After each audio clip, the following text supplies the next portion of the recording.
I welcome all of you on behalf of Jito Center for Excellence Rajasthan Zone, MSME Business Forum and Tally Solutions. आप सभी का बहुत बहुत स्वागत है। और जैसा कि हमारी जैन परंपरा अनुसार हम लोग कार्यक्रम की शुरुआत नवकार मंत्र से करते हैं, तो नवकार मंत्र के साथ मैं आज के कार्यक्रम की शुरुआत कर रहा हूँ।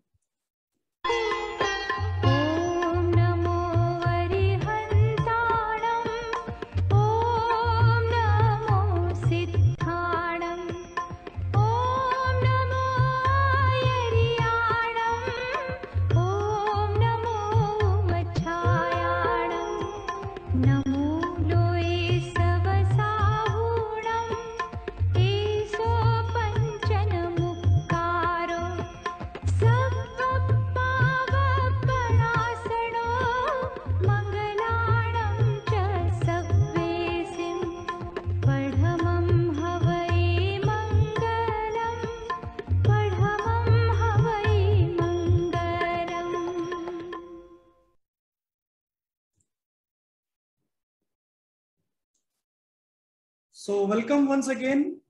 आप सभी का बहुत बहुत स्वागत है, अभिनंदन जीतो राजस्थान जोन की तरफ से। मैं यहाँ हमारे बीच उपस्थित जीतो एपेक्स बॉडी से Shri Hitesh ji Palrecha, chief secretary centre for excellence, और बाकी सभी उपस्थित जोन की और एपेक्स बॉडी के डिग्नेटरीज का स्वागत करता हूँ। साथ ही स्वागत करता हूँ आज के हमारे पैनलिस्ट सीए नवजोत सिंह जी का और दीपक तिवारी जी का। बहुत बहुत स्वागत। मैं यहाँ ओपनिंग रिमार्क्स के लिए मैं निवेदन करूंगा हमारे चीफ सेक्रेटरी श्री हितेश जी पालरेचा से, कृपया सीएफई के बारे में और आज जो हम ये कार्यक्रम करने जा रहे हैं सीएफई के अंडर में, उसके बारे में कुछ शब्द हमें संक्षिप्त में बताएं। सादर जय जितेंद्र सभी को। शायद मेरा कैमरा स्विच ऑन नहीं हो रहा है Bhupesh ji, I think permission grant करना पड़ेगा आपको, but any case I will continue with my talk. So जय जितेंद्र सभी को, and thank you Bhupesh ji for inviting me to this particular programme. Very interesting topic I should say, and first of all I welcome CA Navjot Singh ji and Deepak Tiwari ji for accepting this invite and coming and giving some great knowledge on GST as a topic. Now CFE project ये साल के शुरुआत में जिटो ने एक नया project launch किया था called Center for Excellence with the main vision to empower our Jain community with executive education and skill development. Now executive education में we want to we have already tied up with institutes like Harvard Business School, we are IIM Ahmedabad, ISB, और बहुत सारे ऐसे elite colleges हैं जहाँ पे हम लोग ने tie up कर लिया है, and we are bringing some world class programs for our Jito and Jain fraternity at a much subsidized cost. And skill development में भी जैसे Tally learning is one of the prime focus area, because जहाँ हर कोई chapter में Tally का बहुत ज़्यादा demand आता है कि Tally ट्रेनिंग वगैरह के लिए, तो Tally हो गया, डिजिटल मार्केटिंग हो गया, ऐसे स्किल डेवलपमेंट प्रोग्राम्स भी हम काफ़ी सारे लेके आने वाले हैं। And in fact skill development centre हर जगह पे, centre for excellence every JITO chapter में हमारा खोलने का उद्देश्य है। काम जोरों शोरों से उस पर चालू है। I think unfortunately because of the COVID situation हम लोग थोड़ा डिलेड है, but we already have 5 to 7 JITO chapters who are wanting to start the centres immediately, and बस उस पर थोड़ा पेपर वर्क वगैरह काम चालू है। Very shortly we will have some centres open, and मैं सीए नवजोत सिंह जी से भी आग्रह करूंगा कि अगर आप टैली ट्रेनिंग के हिसाब से हमको अगर कोई प्लेटफॉर्म दे दे या कोई ट्रेनर का हमारे साथ जिटो के साथ अगर टाइप का कुछ कर सके ऑल इंडिया लेवल पे, that will be an amazing thing to do, because that is the most demanding training which is लोग मांगते हैं। तो we will discuss this offline also Navjot ji, and I once again welcome you all, congratulate you all, and Tally is as everyone knows, almost 90% of the market share in accounting software is by Tally, and I myself a big user of Tally. At the same time, I have my own startup which uses Tally as a base and give solution to SMBs for a lot of other things. So I'm looking forward for this particular event, and a lot of knowledge to take away for. Thank you so much. Thank you. Over to you, Bhupesh ji. Thank you Hitesh ji. तो बताया हितेश जी भी tally के user हैं, और हम लोग लगभग सभी लोग जो मार्केट शेयर के हिसाब से आइडिया लग जाता है कि सभी लोग हम लोग टैली के यूजर हैं। और आगे मैं हमारे फर्स्ट पैनलिस्ट नवजोत सिंह जी का इंट्रोडक्शन आपके सामने बता रहा हूं। सर नवजोत सिंह जी, सीए नवजोत सिंह जी फाउंडर पार्टनर हैं टैक्स टू बिजनेस एडवाइजर्स के। ये चार्टर्ड अकाउंटेंट एसोसिएशन से लगभग 5 साल से जुड़े हैं, और स्पेशलाइजेशन इनका है sir appeal, tax restructuring, tax advisory और consultancy pertaining to indirect taxes. Refund in tax regimes के सर नवजोत जी एक्सपर्ट हैं, और पिछले काफी सालों से डीजीएफटी और कस्टम रिलेटेड जो इश्यूज आते हैं उसमें आपने बहुत अच्छा काम किया है, रिमार्केबल काम किया है। उन्होंने large number of revenue authorities के सामने आर्ग्यू किया है, ट्रिब्यूनल केसेस अक्रॉस इंडिया किए हैं। तो आज के हमारे फर्स्ट पैनलिस्ट हैं सीए नवजोत सिंह जी। मैं आपका बहुत बहुत स्वागत करता हूं। ओवर टू यू सर, आज का प्रोग्राम मैं अब आपके पास। बहुत बहुत धन्यवाद भूपेश जी, Hitesh ji, Gyan ji, Tally solutions, Jain international trade organisation, MSME business forum India इस अपॉर्चुनिटी के लिए। और आज का जो टॉपिक है बड़ा इम्पोर्टेंट है एमएसएमईज के लिए, किसी भी तरह के बिजनेस के लिए। बट अगर हम कहेंगे जो एक कॉमन बिजनेस, अगर हम इंडिया की बात करते हैं तो एमएसएमई एक ऐसा स्ट्रक्चर है बिजनेसेस का, जो बहुत सारे एमएसएमईज हैं, ऊपर मीडियम स्केल के बिजनेसेस हमारे इंडिया में ज्यादा है।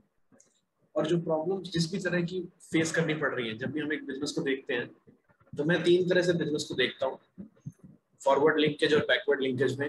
कि हम पहले बैंकिंग से रिलेटेड इश्यूज की बात करते हैं, फिर बिजनेस से जुड़े हुए इश्यूज की बात करते हैं, और फिर उसकी सप्लाई चेन से जुड़ी हुई बातें करते हैं।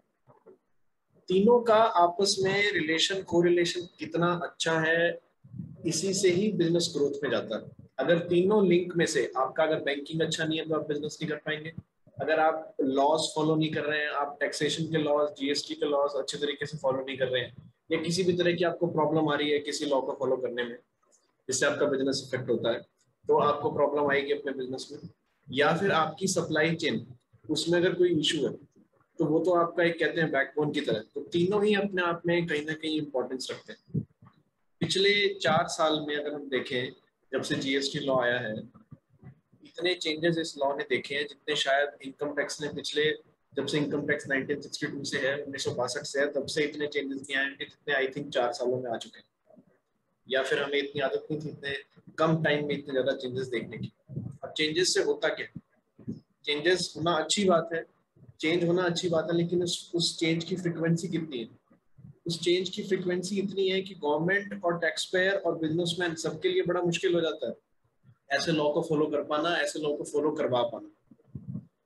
ऐसे ही कुछ गिने चुने इश्यूज हैं, लेकिन जो कहते हैं ना कि सबसे ज्यादा हाईलाइटेड इश्यूज आज की डेट में, जिससे बहुत से लोग, पब्लिक एट लार्ज इफेक्ट हो रही है इन इश्यूज से। पहला सबसे इशू है उसमें कि जीएसटीआर 3B और जीएसटीआर 2 में जो डिफरेंसेस हैं, उसके लिए जो नोटिस आ रहे हैं उसको आप किस तरह से हैंडल कीजिए, या आप जीएसटीआर 3B और 2B की रिकंसिलेशंस किस तरह से कर सकते हैं। आपको आगे आपका वे फॉरवर्ड क्या, आपको अपने बिजनेस, आपके बिजनेस के लिए ये दोनों रिटर्न्स इतनी इंपॉर्टेंट क्यों है।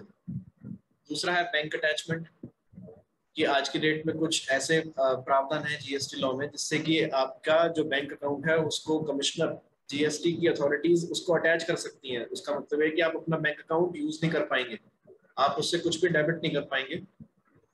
तीसरा है आउटकम ऑफ सर्कुलर ट्रेडिंग। आपने देखा होगा फेक इनवॉइसिंग के बड़े केसेस हैं आज के डेट में, जहाँ पे आप इनवॉइस तो दे देते हैं लेकिन एक्चुअल में कोई भी गुड्स सप्लाई नहीं होती है, कोई भी किसी भी तरह का माल सप्लाई नहीं होता, लेकिन उसका इनवॉइस आप दे रहे हैं, फर्जी आईटी जैसे हम कह देते हैं। उसके आउटकम्स क्या हैं? अगर आप इस तरह की कोई एक्टिविटीज कर रहे हैं या आप जिसको जानते हैं जो इस तरह की एक्टिविटीज कर रहे हैं, इस चीज के आउटकम क्या है जीएसटी लॉ में। उसके बाद है पेनल्टी प्रोसीडिंग्स, कि पेनल्टी कि ऐसी कौन सी पेनल्टीज हैं जो जीएसटी में लग सकती हैं आपके ऊपर। तो सबसे इंपॉर्टेंट जो चीज है, जो सबसे ज्यादा आज की डेट में मैंने देखा अपने प्रैक्टिकल एक्सपीरियंस में, कि जीएसटीआर 2A 3B के जो नोटिस आ रहे हैं उसको आपको किस तरह से डील करना है। तो पहला तो हम समझते हैं जीएसटीआर 2A चीज क्या है। जीएसटीआर 2A है details of auto drafted supplies, मतलब इसमें जो भी डिटेल्स आएंगी वो सप्लाई से रिलेटेड है, वो ऑटो अपने आप ये डिटेल बनती है, डायनेमिक चीज है, चेंज होती रहती है।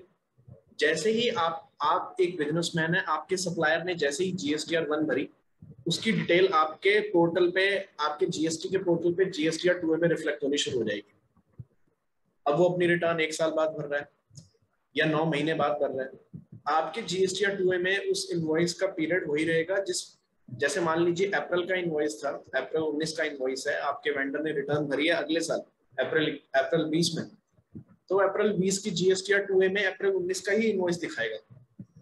जैसे जैसे आपके वेंडर्स रिटर्न भरते रहेंगे वैसे वैसे जीएसटीआर 2A चेंज होती रहेगी। इसका कोई डेट नहीं है कि हाँ भी ये कौन सी तारीख को जनरेट होती है। दूसरा है जीएसटीआर 2B, जो कि एक नई स्टेटमेंट है, जो जिसका की फोकस अगर हम देखें गवर्नमेंट का तो क्या है, उसके थ्रू आईटीसी आप किस तरह से लेंगे, इनपुट टैक्स क्रेडिट किस तरह से लेंगे, उसके लिए वो एक ऑटो ड्राफ्टेड आईटीसी स्टेटमेंट है जो आपको बताती है कि आपके लिए एलिजिबल आईटीसी कौन सा है। क्या अब देखते हैं कि ये जितनी भी रिटर्न्स हैं ये आई कैसे। तो 3 हिस्सों में हम पीरियड को बांटते हैं। पहला पीरियड है 1 जुलाई 17 से 9 अक्टूबर 2019 तक का, जब ना तो जीएसटीआर 2A था ना जीएसटीआर 2B था। फिर 9 अक्टूबर से लेकर अगस्त 2020, 9 अक्टूबर 2019 से लेकर अगस्त 2000 के बीच में क्या था, जीएसटीआर 2A। 9 अक्टूबर 2019 को एक रूल आया था 36 सब रूल 4, जो कहता, जिसने कि ये कहा था कि जीएसटीआर 2A के हिसाब से आपको क्रेडिट लेना है। अगर आपके वेंडर ने रिटर्न भर दी और आपकी जो जीएसटीआर जितनी उस वेंडर ने रिटर्न भरी है, आपके जीएसटीआर 2A में जितना क्रेडिट आ रहा है आप उतना ही ले सकते हो, या मैक्सिमम आप 20% ज्यादा ले सकते हो। मतलब आपके जीएसटीआर 2A में जितना क्रेडिट है आप उसका 120% ले सकते हो प्रोविजनल क्रेडिट। क्या पता सामने वाले वेंडर ने रिटर्न ना भरी हो, तो एक प्रोविजनल क्रेडिट का उन्होंने बात की थी। अगस्त 20 से एक नया फॉर्म आया जो है जीएसटीआर 2B। अब जीएसटीआर 2B में क्या है कि एक स्टेटमेंट है जो कि एक डिसाइडेड डेट को जनरेट हो जाती है। जैसे जीएसटीआर 2A बार बार चेंज होता रहता है, वैसे जीएसटीआर 2B क्या है, एक सिस्टमैटिक जनरेटेड स्टेटमेंट है, जो कि आप उसमें जब वो नेक्स्ट मंथ की 12 या 13 तारीख को, वो 12 तारीख जो नॉर्मल टैक्स पेयर हैं और 13 तारीख जिन्होंने आईएफएफ फैसिलिटी या क्वार्टरली रिटर्न की जो फैसिलिटी है वो अवेल कर रखी है, तो उनके लिए 13 तारीख तक की जो पिछले महीने जो सप्लाईज आपने दिखा रखी है वो सारी उसमें शो होनी शुरू हो जाती है। मतलब 12 और 13 तारीख को वो स्टेटमेंट जनरेट हो जाती है। अब जिसने 12-13 तारीख तक रिटर्न भर दी होगी पिछले महीने, उसकी तो डिटेल उसमें आ जाएगी, अदरवाइज उसकी डिटेल उसमें नहीं आएगी, आपको वो रिफ्लेक्ट नहीं करेगी। इसके मायने क्या है? इसके मायने ये हैं कि आपकी जब वो जीएसटीआर 2B में शो नहीं कर रहा क्रेडिट, जब आप जीएसटीआर 3B भरेंगे उस मंथ की, तो आप उस क्रेडिट को नहीं ले पाएंगे।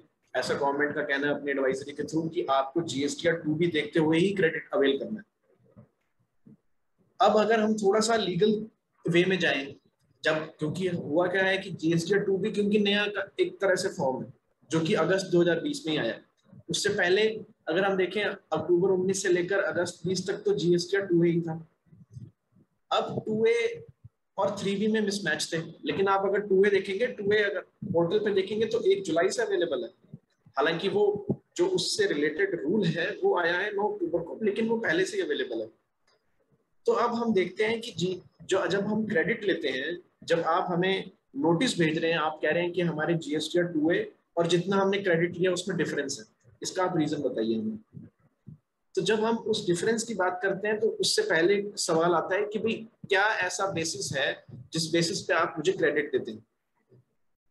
तो ऐसा एक जो रूल था वो आया था 36(4) जो रूल है central and good service tax rules 2017 का, जो कहता है कि registered person will be eligible to avail a maximum up to 5% of input tax credit. आज की डेट में आप 105% क्रेडिट ले सकते हैं जो आपकी जीएसटीआर 2A में है।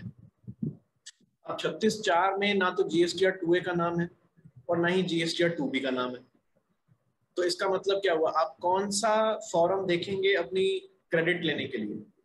तो जो भी हमारा मानना है, जो हम देख रहे हैं गवर्नमेंट किस तरफ जा रही है, तो गवर्नमेंट मैचिंग की तरफ जा रही है। गवर्नमेंट कह रही है कि आपके वेंडर ने जितना सप्लाईज उसने अपनी जीएसटीआर 1 में दिखा दी, आप सिर्फ उसी क्रेडिट के लिए एलिजिबल हैं, आप सिर्फ वही क्रेडिट अपनी बुक्स में ले सकते हैं।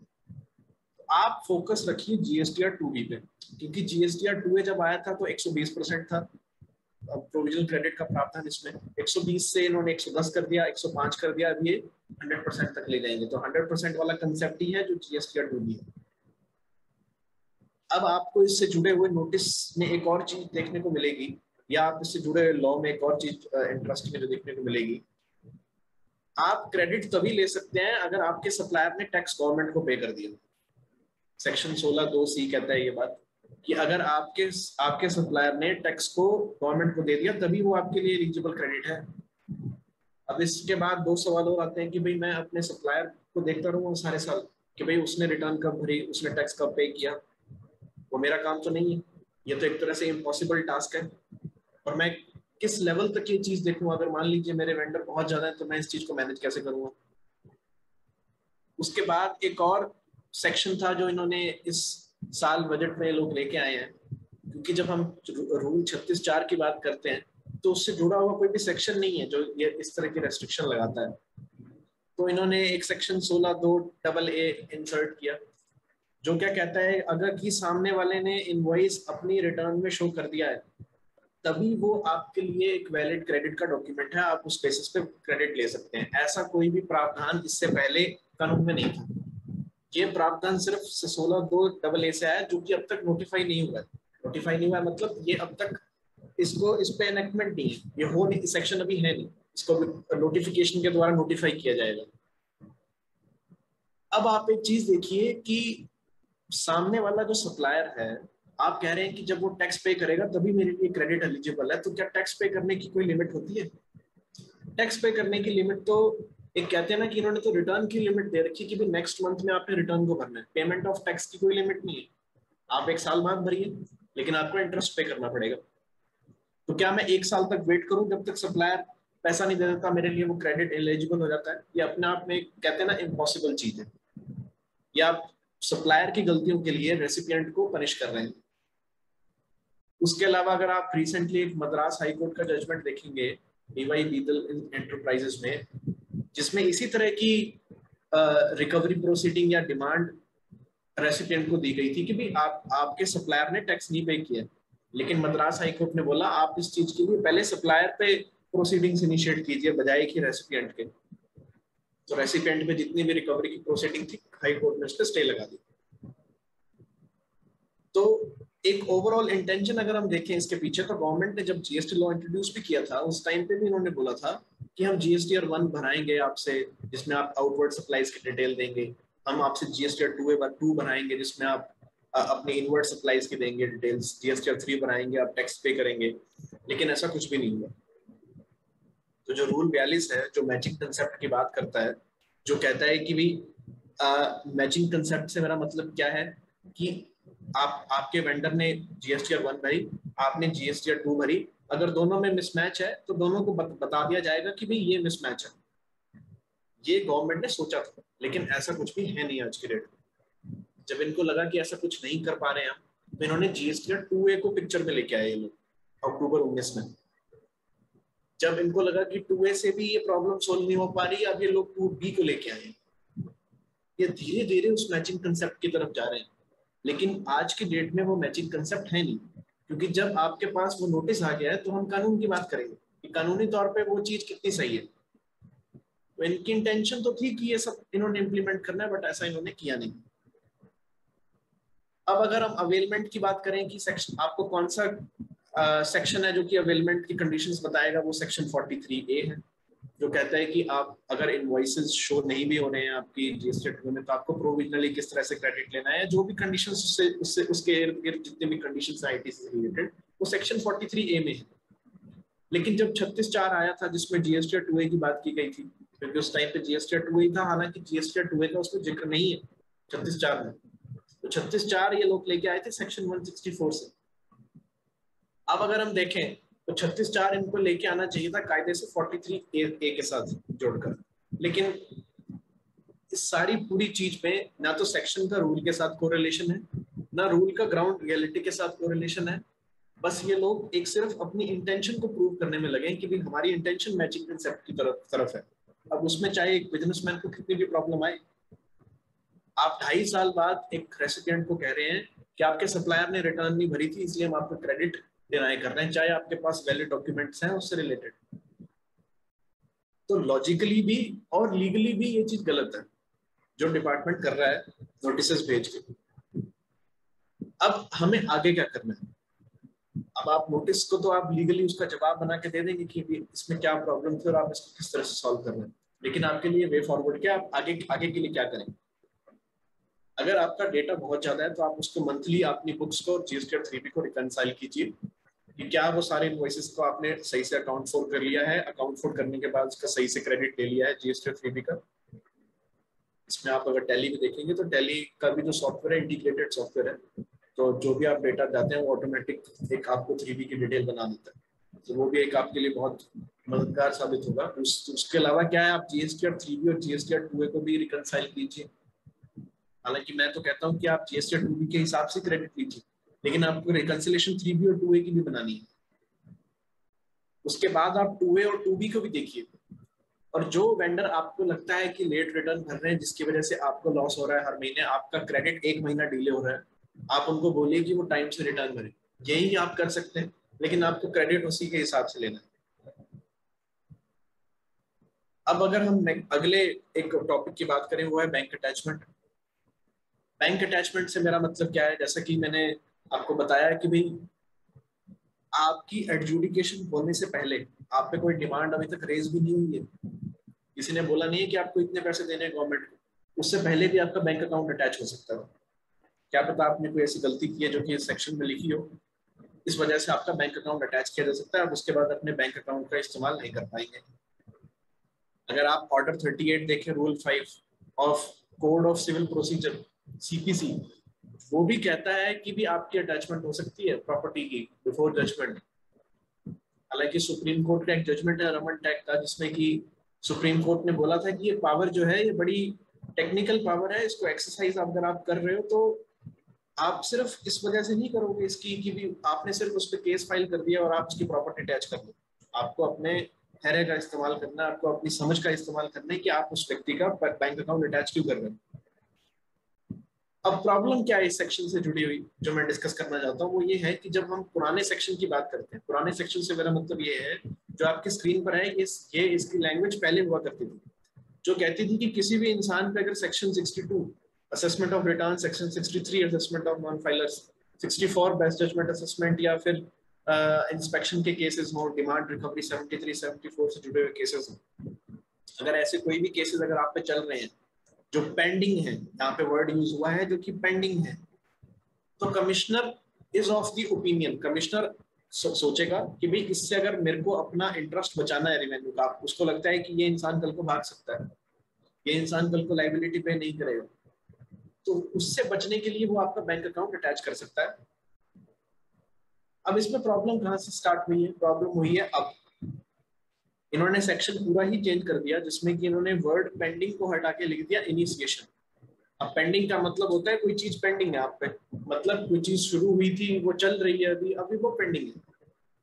अभी उन्होंने लिख दिया इनिशिएशन। इनिशिएशन मींस जब से वो शुरू होगी, जब से वो शुरू होगी तब से ये सेक्शन का जो एक चक्र है वो शुरू हो जाएगा। और इसमें आप पे कौन कौन सी प्रोसीडिंग्स जो चैप्टर 12 में, चैप्टर 14 में और चैप्टर 15 में जितने भी सेक्शंस हैं जीएसटी में, समन से लेकर गार्निशी प्रोसीडिंग की नोटिस वाले जितने भी सेक्शंस हैं, डिटेंशन आपका जो ट्रक जा रहा है मान लेके वो डिटेन हो गया, उसमें भी आपका बैंक अकाउंट अटैच हो सकता है। अब आप ये मान के चलिए जितने भी सेक्शंस इन 3 चैप्टर में है उन सब में अगर कमिश्नर को लगता है तो आपका बैंक अकाउंट अटैच कर सकता है। अब पहले सिर्फ यही व्यक्ति होता था जिस पे कमिश्नर को लगता है, अब उसके अलावा इन्होंने कुछ और व्यक्ति भी इसमें जोड़ दिए। जब हम सर्कुलर ट्रेडिंग की बात करते हैं या रॉन्ग अवेलमेंट की बात करते हैं आईटीसी की, वो व्यक्ति जिसने आपको इनवॉइस दिया था लेकिन माल नहीं दिया, उस व्यक्ति का भी बैंक अकाउंट अटैच हो सकता है। अगर वही चीज आपने कर रखी है किसी और व्यक्ति को, कि आपने किसी को इनवॉइस दे दिया, उस व्यक्ति का भी बैंक अकाउंट अटैच हो सकता है।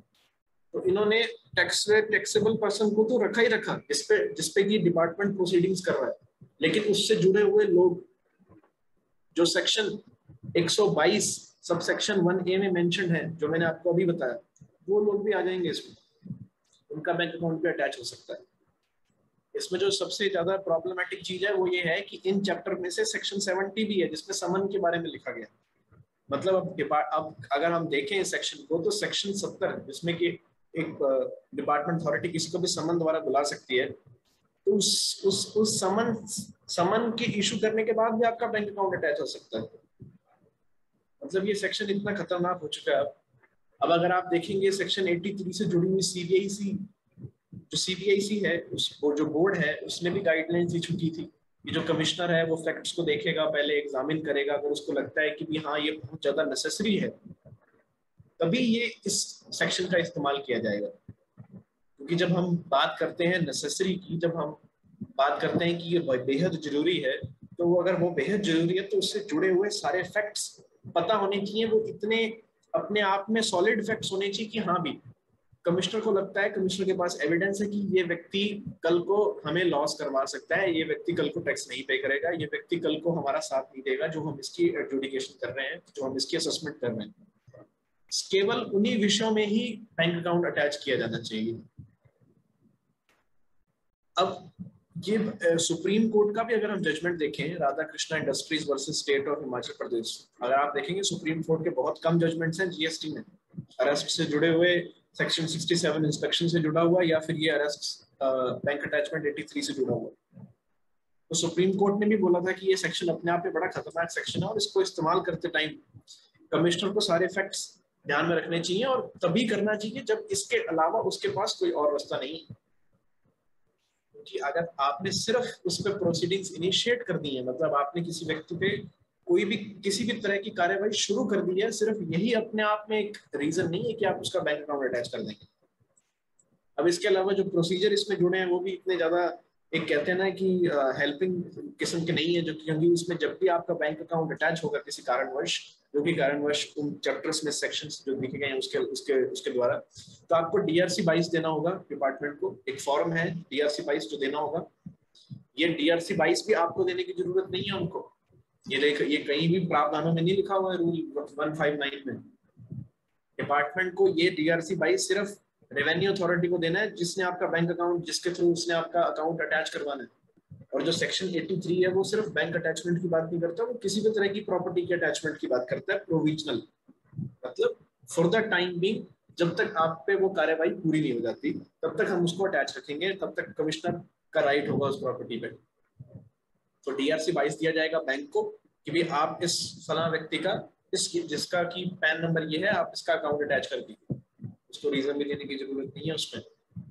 उसके बाद आपको मिलते हैं 7 दिन, असेसी के पास होते हैं 7 दिन, जब वो ऑब्जेक्शन फाइल करेगा, जब वो कहेगा कि आपने मेरा बैंक अकाउंट गलत अटैच कर दिया है, ये कारण है जिस वजह से आपने मेरे ऊपर गलती से कार्रवाई की है। अब ना तो उसको कारण बताए गए हैं बैंक को, ना उस व्यक्ति को बताए गए हैं, लेकिन फिर भी आप ऑब्जेक्शन फाइल कीजिए, आप कहिए कि भाई मैंने अपना बिजनेस अच्छे तरीके से किया है, मेरे पे आप मेरा बैंक अकाउंट अटैच मत कीजिए।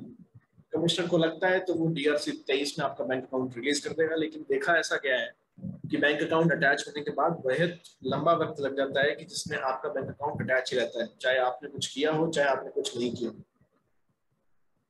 लेकिन लॉ अपने आप में इतना पावरफुल है कि ऑफिसर के पास अनलिमिटेड पावर है। अब हम बात करते हैं सर्कुलर ट्रेडिंग की, फेक इनवॉइसिंग की, जहाँ पे फर्जी ITC पास ऑन किया जाता है। आप डेली अखबारों में भी पढ़ते होंगे कि किसी व्यक्ति को अरेस्ट किया गया, फेक ITC रैकेट पकड़ा गया, कमिश्नरेट्स ने रैकेट ब्रेक किया, तो ये उससे जुड़ी हुई चीजें हैं। जब हम सर्कुलर ट्रेडिंग की बात करते हैं GST के रिस्पेक्ट में, तो एक सेक्शन है सेक्शन 132(1)(b) और C। ये इस सेक्शन ये सेक्शन इसको एक ऐसा ऑफेंस बना देता है जो ये कॉग्निजिबल और नॉन बेलेबल है।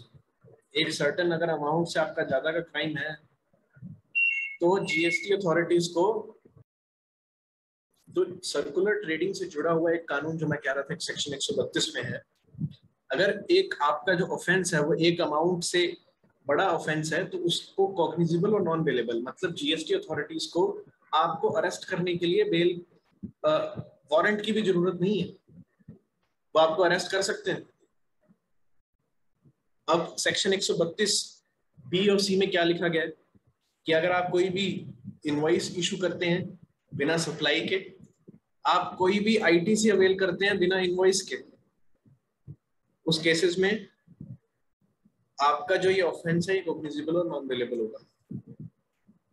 अगर वो 5 करोड़ से ज्यादा का ऑफेंस है तो आपको 5 साल की जेल मिलेगी विद पेनल्टी फी। अगर वो 2 से 5 करोड़ का है तो आपको 3 साल की इम्प्रिजनमेंट मिलेगी पेनल्टी के साथ। अगर वो 1 से 2 करोड़ का है तो उसमें 1 साल की जेल है पेनल्टी के साथ। तो ये इतना खतरनाक चीज हो सकती है जो ये फेक आईटीसी और इस चीज में है। तो ये गवर्नमेंट ने इस स्पेसिफिक रेवेन्यू लॉस के लिए एक स्ट्रिंजेंट लॉस बना रखे हैं। अगर आप एफएक्यू भी देखेंगे सीबीआईसी का, तो उन्होंने भी यही बोला था कि भी जो सेक्शन 132 में दिए गए ऑफेंसेस हैं, अगर वो 5 करोड़ से ज्यादा के हैं तो उनमें वो कॉग्निजिबल और नॉन बेलेबल होंगे, उसमें आप अरेस्ट कर सकते हैं बिना किसी वारंट के, उसमें आपको बेल भी नहीं मिलेगी। आपको bail, non bailable offence means आपको वो अथॉरिटी जिसने आपको अरेस्ट किया वो बेल देने के लिए सक्षम नहीं है, आपको कोर्ट जाना पड़ेगा बेल के लिए, एंटीसिपेटरी बेल फाइल कीजिए। अब आप बहुत से हाई कोर्ट के जजमेंट देखेंगे जिसमें फेक आईटीसी के केस में हाई कोर्ट ने एंटीसिपेटरी बेल देने के लिए भी मना कर दिया। इस तरह के कानून। अब हम बात करते हैं चौथे और सबसे इंपॉर्टेंट, जो कि है पेनल्टीज से जुड़ा हुआ, कि भाई कौन सी ऐसी पेनल्टीज हैं जीएसटी लॉ में जो आप पे लग सकती है। अब हम पेनल्टी की जब बात करते हैं तो पेनल्टी क्या चीज है? पेनल्टी है इन सिविल और क्रिमिनल और सिविल लॉज में पेनल्टी एक पनिशमेंट है। अगर आप कोई लॉ को ब्रेक करते हैं, आप किसी कॉन्ट्रैक्ट को ब्रेक करते हैं या फिर किसी रूल को ब्रेक करते हैं जीएसटी में, उसके लिए आप पे लगाई जाने वाली चीज जो है वो पेनल्टी है। अब जो पनिशमेंट है वो फिजिकल में भी हो सकती है, जैसा कि मैंने बताया कि आपको अरेस्ट किया जा सकता है सेक्शन 69 में या 132 अगर आपने वो उस चीज को तोड़ दिया। उसके अलावा आप पे मॉनेटरी पेनल्टी भी लगाई जा सकती है कि भी हाँ किसी आपने सेक्शन को ब्रीच किया तो आपको 25,000 पेनल्टी देनी है, 2 लाख पेनल्टी देनी है। तो ऐसे कौन से प्रावधान है जीएसटी लॉ में जिसमें आप पे पेनल्टी लग सकती है? तो सेक्शन 122 है जो कि एक लिस्ट देता है 21 ऑफेंसेस की, जो कि जुड़े हुए किस किस विषयों से जुड़े हुए हैं। जैसे कि आपने इशू किया है फेक और रॉन्ग इनवॉइस, आपने इशू किया है इवेजन और नॉन पेमेंट ऑफ टैक्स, आपने कभी कोई फ्रॉड आपने किया है, आपने कोई इसके अलावा इससे जुड़े हुए कुछ ऑफेंस किए, तो उस केसेस में आप पे सेक्शन 122 के तहत पेनल्टी आप पे लग सकती है। इसके अलावा ऐसे कौन से ऑफेंस हैं जो टैक्स की पेमेंट या टैक्स की चोरी से जुड़े हुए हैं? आप कोई टैक्स कलेक्ट कर लेते हैं लेकिन आप गवर्नमेंट को पे नहीं कर रहे हैं, आपने टैक्स की चोरी की, आपने आईटीसी को अवेल किया, आपने रिफंड भी लिया फ्रॉड से, उस केसेस में भी आप पे पेनल्टी लगाई जा सकती है इस सेक्शन में। देन सेक्शन 51, 52 जिसमें कि टीडीएस और टीसीएस के प्रावधान है जीएसटी से जुड़े हुए, जो कि ई कॉमर्स ऑपरेटर या फिर जो आप देखेंगे कॉन्ट्रैक्ट से रिलेटेड जो टीडीएस टीसीएस के प्रोविजंस हैं, अगर आपने वो कलेक्ट कर लिया और गवर्नमेंट को जमा नहीं किया। उसके अलावा किसी व्यक्ति ने अवेल, टेक और यूटिलाइज किया है ITC without actual receipt of goods, जो मैंने पहले बात की थी सेक्शन 132 की, वो बात है अरेस्ट से जुड़ी हुई, ये बात है पेनल्टी से जुड़ी हुई। अगर आपने कोई गलत काम किया है, आप पे दोनों तरह के प्रावधान साथ में लग सकते हैं कि आपसे वो टैक्स भी लिया जाएगा और आपको कारागार की एक सजा भी मिलेगी। उसके अलावा आपने सेक्शन 20 जो कि इनपुट सर्विस डिस्ट्रीब्यूटर, जब आप अगर प्री जीएसटी रिजीम की देखिए बात करें तो एक हेड ऑफिस होता था, उसकी ब्रांचेस होती थी, हेड ऑफिस क्रेडिट अवेल करता था अपनी ब्रांचेस जो कि अलग अलग शहरों में है, अलग अलग राज्यों में है, उसको अपना क्रेडिट देता था। अगर आपने उसमें भी गलती की है तो वो भी इसी पेनल्टी आपको देनी पड़ेगी उसमें। उसके अलावा अगर आपने कोई भी रिफंड गलत दस्तावेज प्रस्तुत करके अगर आपने लिया है, उस केसेस में आपने कोई भी अपना टर्नओवर छुपाया है, आपने अपनी सप्लाईज, ट्रांसपोर्ट या कोई भी गुड्स हैं जिनको आपने छुपाया है, और आपका जो मकसद था वो टैक्स को बचाना था। आपको टैक्स को बचाना नहीं था, आपका उस टैक्स को चोरी करना था, इवेजन था आपका मकसद। आपने कोई भी ऐसे गुड्स थे, ऐसे डॉक्यूमेंट थे, ऐसे एविडेंस थे जो बहुत इंपॉर्टेंट थे, लेकिन आपने उसको मिटा दिया। वो एक तरह से सबूत थे आपने जो गलत काम किए हुए थे। अगर आप ऐसा भी करते हैं उस पर भी पेनल्टी है। इसके अलावा अगर आप कुछ भी गलत दस्तावेज प्रस्तुत करते हैं अपने रजिस्ट्रेशन लेते टाइम, उस टाइम पे भी अगर आपने कुछ गलती की है तो वो भी पेनल्टीज में आ जाती है।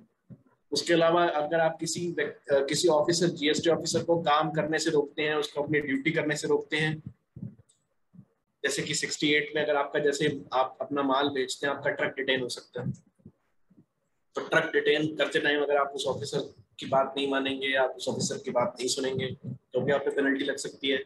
आप अपने दस्तावेज, आप अपनी बुक्स ऑफ अकाउंट्स, उससे जुड़े हुए रिलेटेड डॉक्यूमेंट्स अगर आपने अच्छे तरीके से मेंटेन नहीं किए as per section 35 of GST act, तो भी आप पे पेनल्टी लग सकती है। किसी ऑफिसर ने आपसे इंफॉर्मेशन मांगी, आपने नहीं दी, उस केसेस में भी पेनल्टी लग सकती है। कोई भी पेनल्टी बिना शोकोस नोटिस के नहीं लगेगी।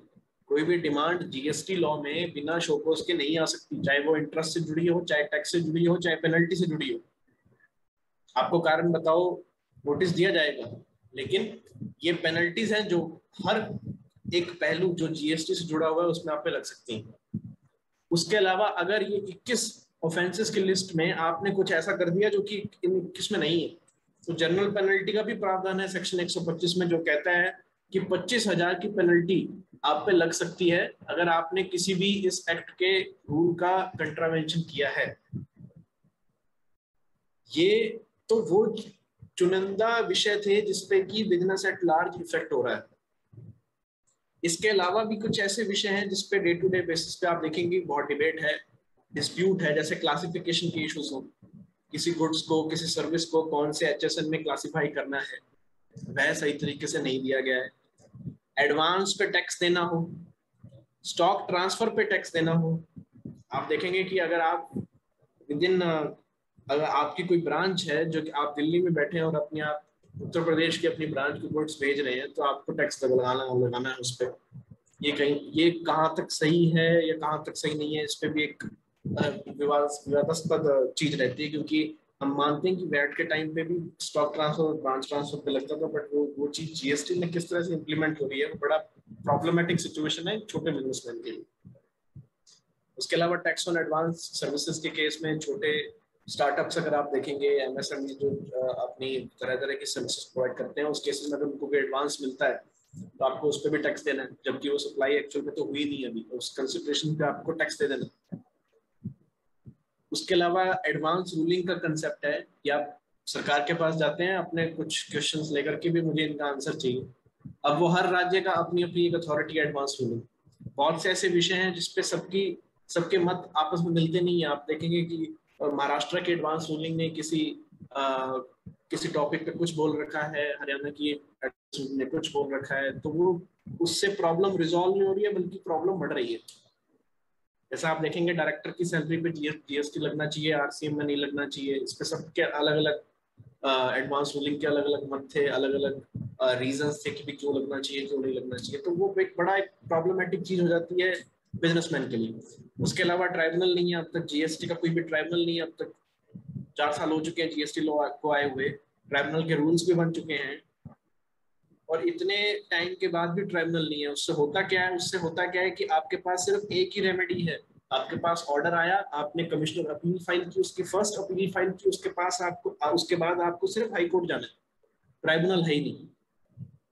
ट्राइब्यूनल की महत्वता इतनी है, अगर आप पिछले कानून देखेंगे जीएसटी से जो पहले थे, सर्विस टैक्स एक्साइज, कि बहुत से ऐसे मैटर थे जो सेस्टेड, तो पहले का जो ट्राइब्यूनल था उसी में ही रिजॉल्व हो जाते थे, मैटर हाई कोर्ट जाते ही नहीं थे।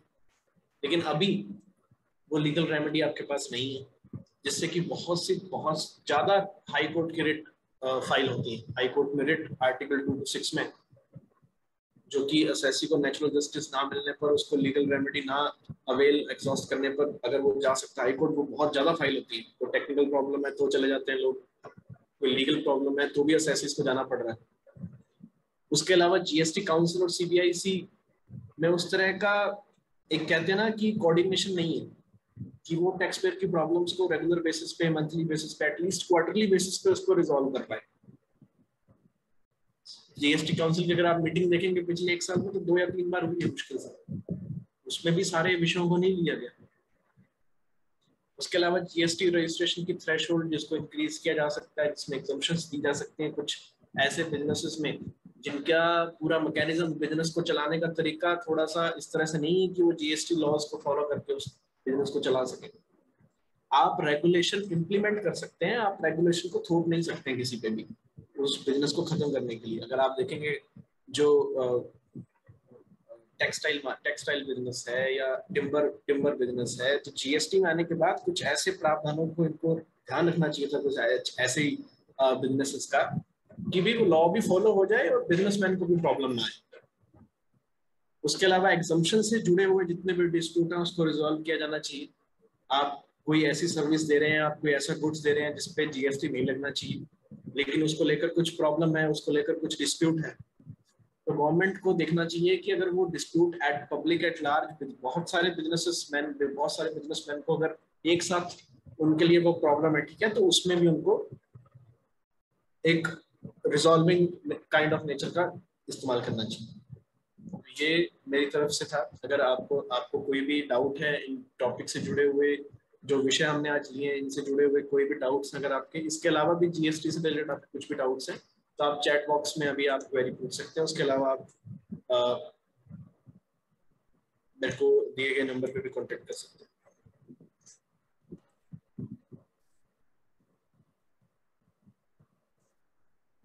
थैंक यू नवजोत जी, बहुत ही आसान और सरल शब्दों में आपने जो आज के एमएसएमई और स्मॉल बिजनेस हाउसेस को जो चैलेंजेस फेस करने पड़ रहे हैं वो एड्रेस किए।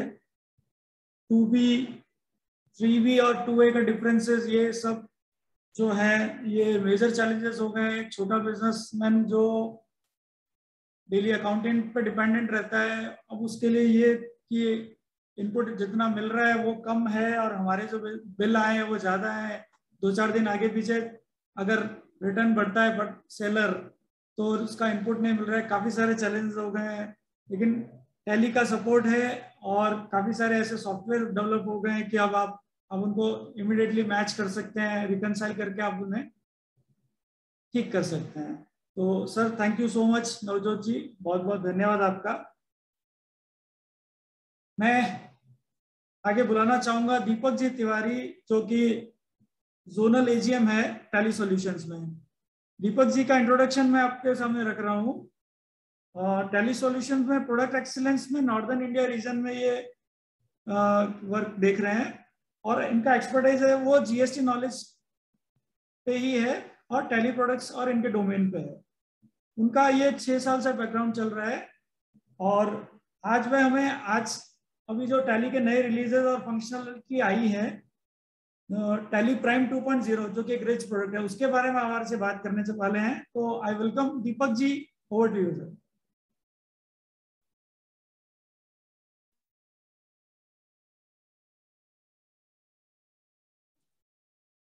Hello, am I audible?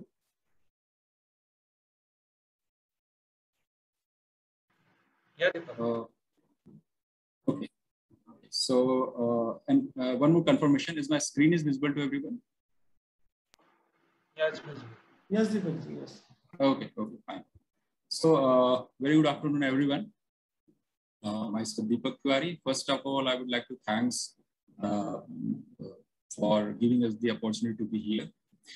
And in today's session, my role is very clear. I'll be going through the Tally new release, which is functionally rich product, we can say, which is Tally Prime Release 2.0.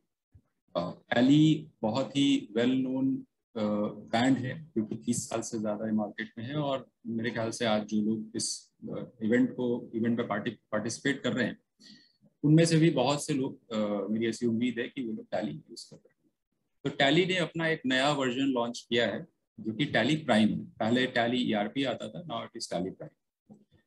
Tally prime के basic architecture पे जाने से पहले या basic functionalities पे जाने से पहले I would like to spare 2 minutes on setting the context that what is the role of technology in GST compliance. तो अगर हम वैट और जीएसटी को कंपेयर करें तो वैसे तो कंप्लायंस वाइज तो सब कुछ बदल गया है, means it is complete revamp, we can say कि पूरा रिवैम्प हो गया है. एंड वन मोर थिंग, एक नई नीड जनरेट हुई है, और जैसे कोविड में ये और ज्यादा मतलब एक हाई टाइम बन जाता है कि हमें एक ऑटोमेटेड सोल्यूशन की तरफ जाना बहुत जरूरी है, which is connected, which is secure and which is simple also. ठीक है, तो इसकी जरूरत क्यों पड़ी? क्योंकि आज के समय हम जो कंप्लायंस की बात करें तो कंप्लायंस धीरे धीरे जो इंटेंशन है जीएसटी इंप्लीमेंट करने के पीछे, वो ये है कि सारी चीजें ऑटोमेट हो और सारी चीजें ट्रेसेबल हो, जिससे इजीली हम लोग चीजों को समझ पाए, फैक्ट्स को समझ पाए, या क्या बिहेवियर है उसको समझ पाए.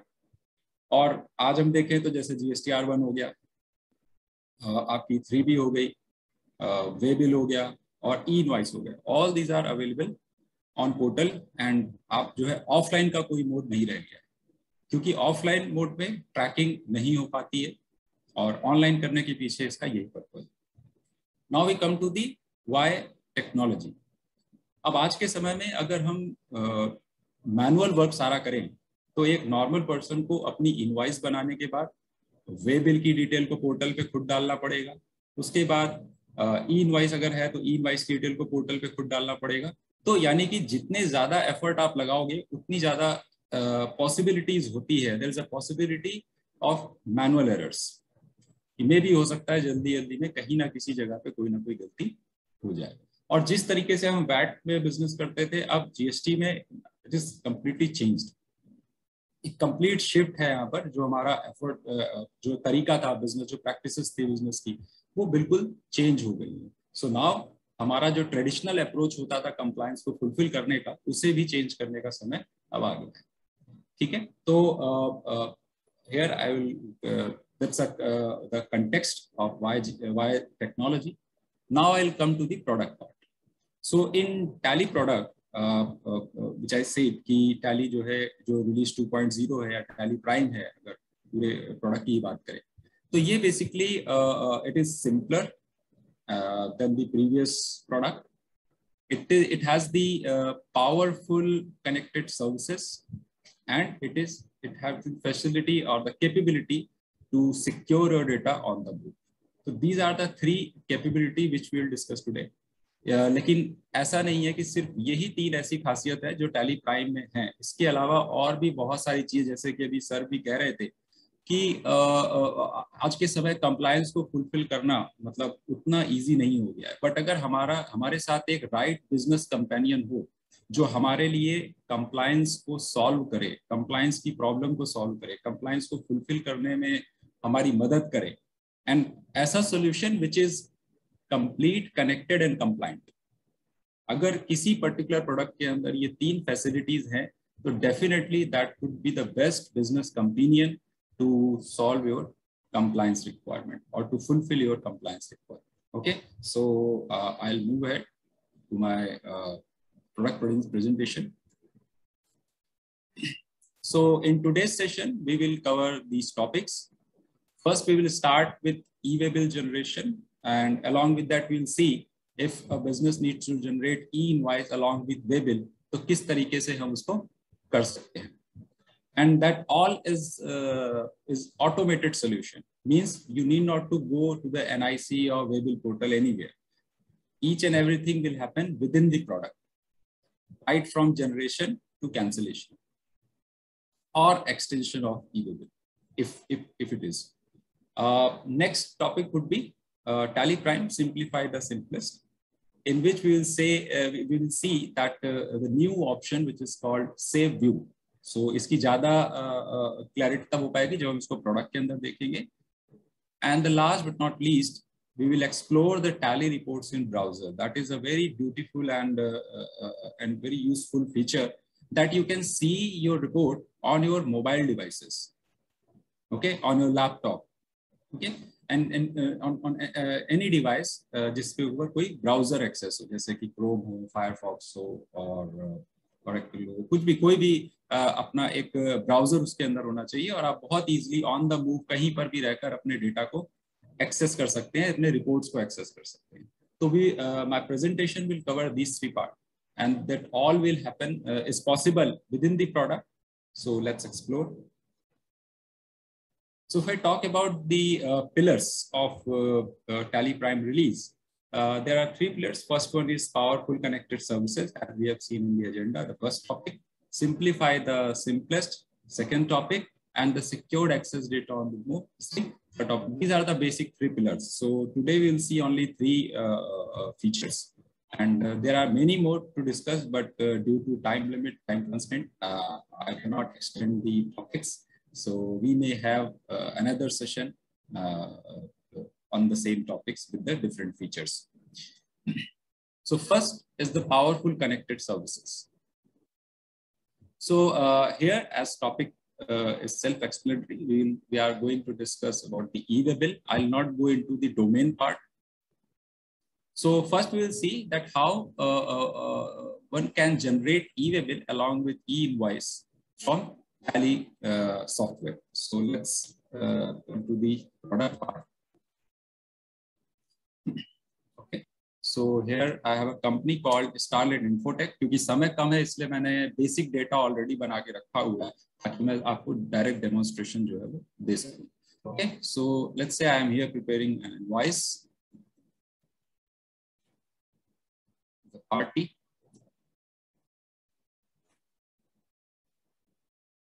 And then I selected the sales account. And after that, I put one stock item.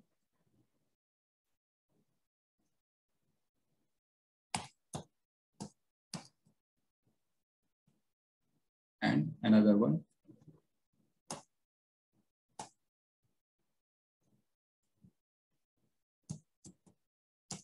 And after that, because it is a local transaction, so I will add output CGST. And one second, let me minimize this chat window. And output SGST.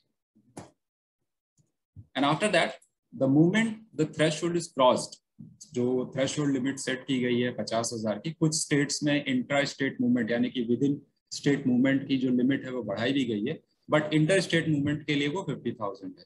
So now the moment your invoice crosses that particular threshold, you will get an option called provide GST and e-waybill or e-invoice detail. Okay, so I'll put it yes, and you will see the fields which is required to generate an e-waybill. So here these details, ये जो चार detail है, consigner and consignee की detail, that is coming from the master ledger. ठीक है, तो हमें इसको यहाँ बार बार फिल करने की जरूरत नहीं है अगर हमने इसको मास्टर में पुट कर रखा है तो. Now we will come to here and I'll select the mode. So let's take it as a road, and if it is road transport, then you have to provide a vehicle number. Either you have to provide the vehicle number or you can give the transporter name and transporter ID. So what is the basic difference between these two options? If you know that though the vehicle number on which your consignment would be transporting, so you can enter the vehicle number. आप उस पे अपना vehicle number अपना खुद का भी डाल सकते हैं, या फिर आपको अगर पता है कि ये vehicle number जाने वाला है तो आप वो भी भर सकते हैं. आपको अगर पता नहीं है तो उस केस में आप क्या करोगे, आप यहाँ पर on this field you will select your transporter name and then you will enter his transporter ID. So what will happen? That is called the generation through part A. So once you will enter transporter ID and transporter name, that particular e-waybill part B request will go to the transporter. और जब वो उसको login करेगा अपने portal को तो उसको ये दिखेगा कि ये पर्टिकुलर जो पार्ट ए है इसका पार्ट बी उस ट्रांसपोर्टर को भरना है. ठीक है, in case when you are not aware about the vehicle number, but when you know what is the vehicle number, then it is better to fill it here. So या तो आपको ये दोनों फील्ड भरनी होगी या फिर ये फील्ड भरनी होगी. यहाँ पे मैं बीच बीच में I'll put the fields जिसमें बहुत ज्यादा errors के chances होते हैं. ठीक है. Second one is that कि आपका ये जो डिस्टेंस है, that distance आपको तब एंटर करना है जब आप इसको एक बार ऑनलाइन चेक कर लें. तो आप जीएसटी की वेबसाइट पे जाएंगे तो वहां पे एक ऑप्शन दिया है पिन टू पिन डिस्टेंस का. आप उसमें फ्रॉम का पिन कोड और टू का पिन कोड डाल के और कैप्चा एंटर करके देख सकते हैं कि एक्चुअल डिस्टेंस कितना आ रहा है. You should not use the Google map for it. Okay, so 10% का वेरिएंस मतलब ऊपर नीचे it is allowed, but if it is more than 10% then definitely at the time of generating e-waybill it will create problem. So I am entering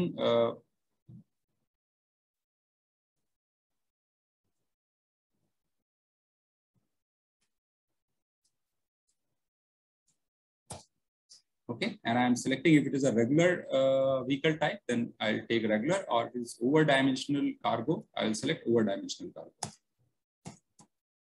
and I'll accept it.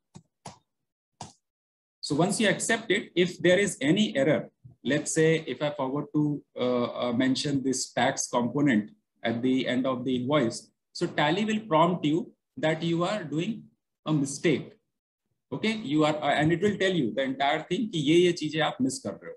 So as there is no error, that's why it is asking to accept this invoice. So once I'll accept this invoice, the next screen will ask me that do you want to send voucher details for e-invoice or e-waybill? Okay, so because मेरा business का जो scenario है that is such कि मेरे ऊपर e-waybill भी है, क्योंकि e-waybill invoice की threshold से होता है 50,000 से ऊपर का, और e-invoice की एप्लीकेबिलिटी जो है वो आपके बिजनेस के टर्नओवर पर डिपेंड करती है. ठीक है, तो इस तरीके से ये दोनों ही मुझ पर एप्लीकेबल है और दोनों ही फीचर मैंने इसको यस कर रखे हैं, तो I will put it yes. ठीक है, now you can see it is saying that mandatory information for e-invoice or e-waybill not provided. As I said कि अगर कोई एरर होगी जनरेशन के टाइम पे तो it will tell you. So the point which I said, the solution should be compliant, connected and complete. So now if you want to see what was the error, you can go to the e-waybill report, and here you can see it is saying that consignor e-waybill or GSTN is not specified. It means जो आपका consignor है, मतलब जो आपने GSTN number डाला हुआ है वो जो है उसके अंदर गलत है. So by this way you can generate it. Once the e-waybill is generated,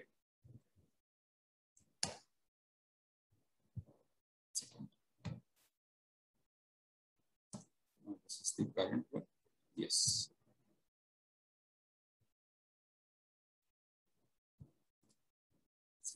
Open the current.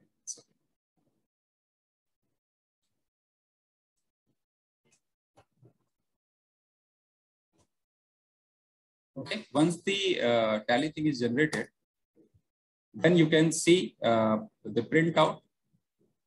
Let's say I opened that particular invoice, I clicked on print, clicked on current, and clicked on preview. So here you can see कि जो particular invoice थी उसका मैंने that the previous transaction which I was recording, it was having the errors. Just to demonstrate you that how Tally will prompt you for the errors. This one, and if there is no error, it will directly ask you to generate. Once you will click yes, it will show you the message कि आपका जो e-waybill और e-invoice है वो दोनों generate हो गया है. Now how it will be printed on the invoice? तो you can see कि जो हमारा invoice होगा उसमें ऊपर की तरफ आपको e-invoice का कोड दिखेगा. And along with that, you will get the IRN, invoice reference number, जो कि 64-digit alpha numeric होता है. Along with that, acknowledgement number and the acknowledgement date. And the other detail, now on the head of this invoice, you can see the invoice number जो आपने invoice में डाला हुआ था, and you will get the e-waybill number.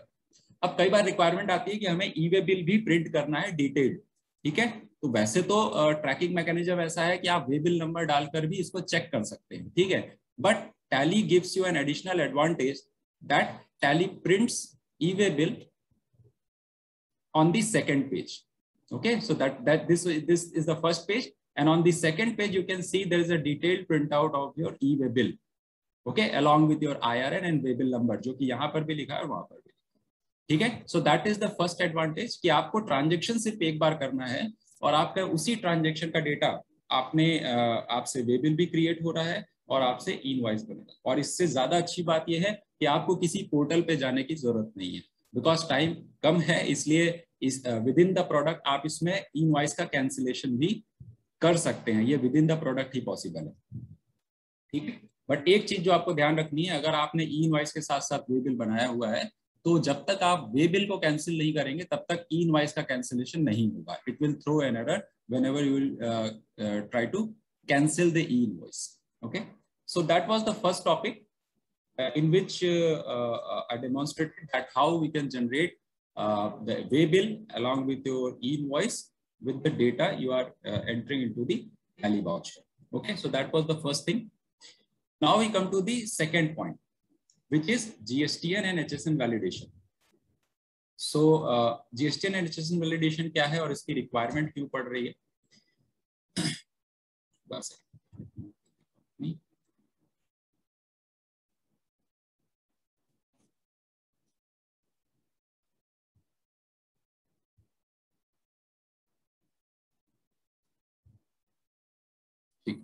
So GST and HSN validation option हमने क्यों दिया है? जैसे कई बार क्या होता है, आप लोग जब एंट्री करते हैं, कोई एक नया कस्टमर का लेजर बनाते हैं, तो उसके अंदर हम जीएसटीएन नंबर एंटर करते हैं। देयर इज एन ऑप्शन, मैं आपको दिखा देता हूँ।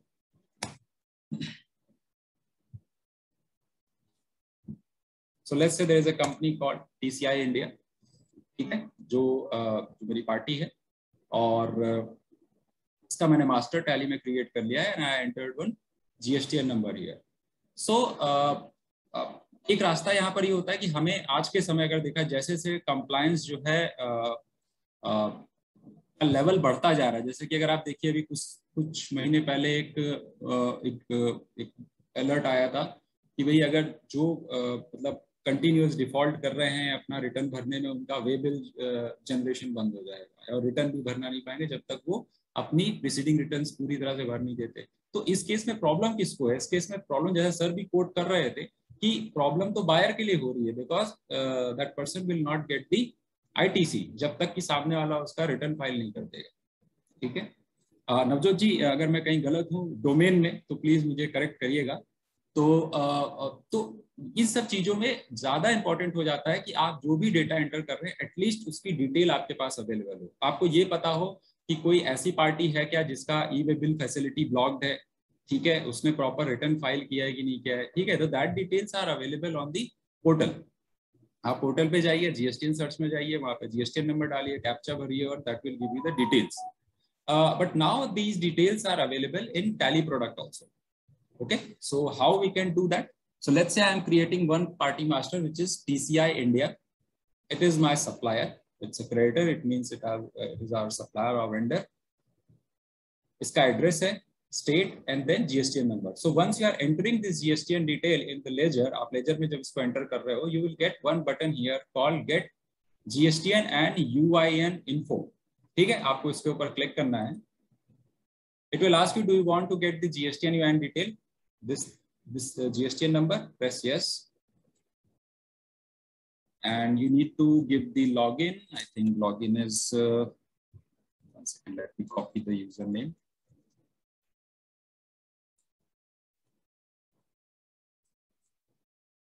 So I entered the username and the password is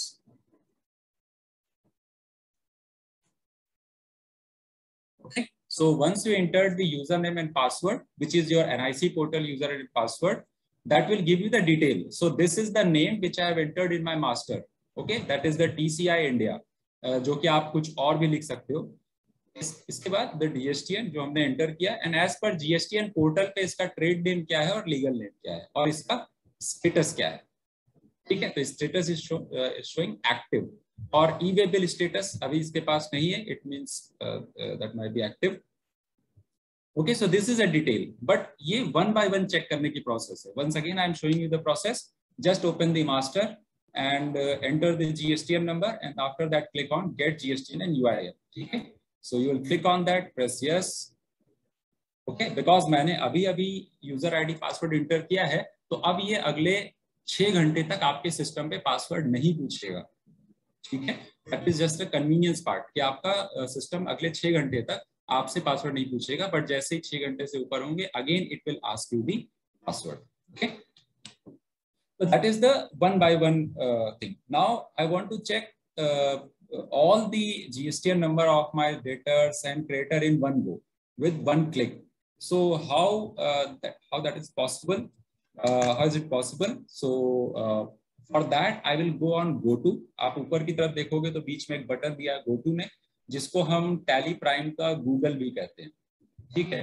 Google generally किस लिए फेमस है कि आप उस पर कुछ भी लिखो, it will give you the result. So likewise, if I go to the GoTo option, so once you click on the GoTo, जिसकी शॉर्टकट की Alt G है, Alt के साथ आपको G प्रेस करना पड़ेगा, you will get the list of reports. Okay, so let's say I want to see the day book. This here. So जो common reports हैं वो सारी की सारी पहले ही रख दी गई हैं, इससे कि आपको नेविगेट करने की जरूरत नहीं पड़ेगी, ठीक है। जैसे मैं पुराने जो हमारे पावर यूजर्स होंगे जो बहुत समय से टैली यूज कर रहे हैं, उनको हर रिपोर्ट का नेविगेशन याद होता है, ठीक है। जैसे कि उनसे पूछा जाए बिल रिसीवेबल, तो वो कहेंगे DSOR. DSOR is what? Display statement of account outstanding receivable. Payable है तो DSOP हो जाएगा. तो इस तरह से उनको याद होता था, which is a great thing. But now in tally prime अगर आपको वो चीज नहीं भी याद है, तो लेट्स से मुझे रिसीवेबल पेबल ढूंढना है, ठीक है, तो मैंने यहाँ पे लिखा PAYAB. तो PAYAB लिखा, तो यहाँ पे आप देखो जहां पे भी ये वर्ड कंटेन कर रहा होगा वो लिस्ट आपके पास शॉर्ट आउट हो जाएगी. What you want to see? So I want to see the bill payables.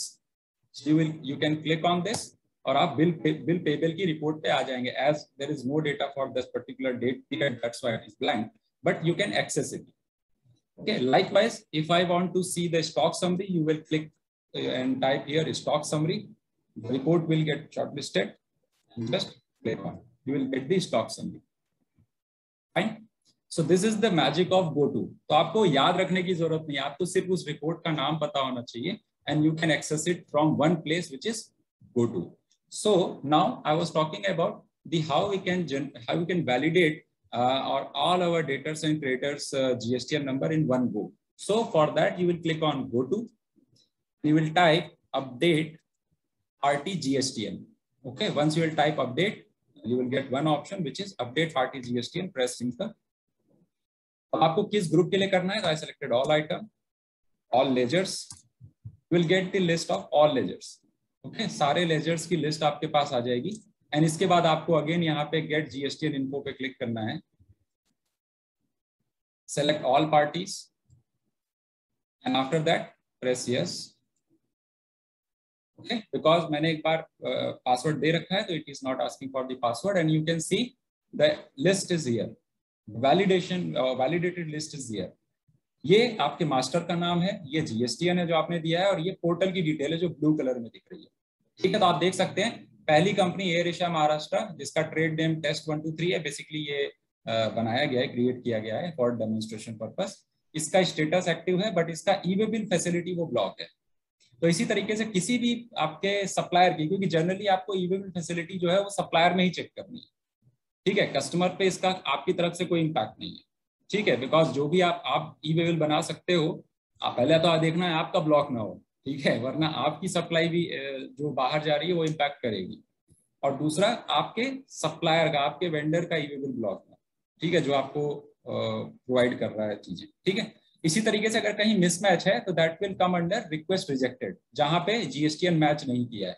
तो हो सकता है इसका GSTN गलत हो, क्योंकि नाम में जो मिसमैच होगा वो तो दिखा देगा. जैसे TCI इंडिया का ट्रांसपोर्ट कॉर्पोरेशन ऑफ इंडिया है, मतलब सही है, मैंने शॉर्ट में लिखा है, यहाँ फुल फॉर्म में है, लेकिन यहाँ पे कमल ट्रेडर्स कर्नाटका लिखा है, बट यहाँ पे कुछ और नाम लिख रहा है. तो accordingly I can change the name, ठीक है. And apart from that you can press the detailed Alt F1 to see the address also. Okay, it will show you the addresses. आप उससे एक बार एड्रेस भी मैच कर सकते हो कि जो एड्रेस आपके पास है वो सही है नहीं है. That the blue font is coming from the portal. Okay, so that is the next point. Sorry, that is the second point. The next point is validation of HSN, जिसके साथ काफी ज्यादा प्रॉब्लम्स लोगों को आ रही है. क्या है वो देखते हैं.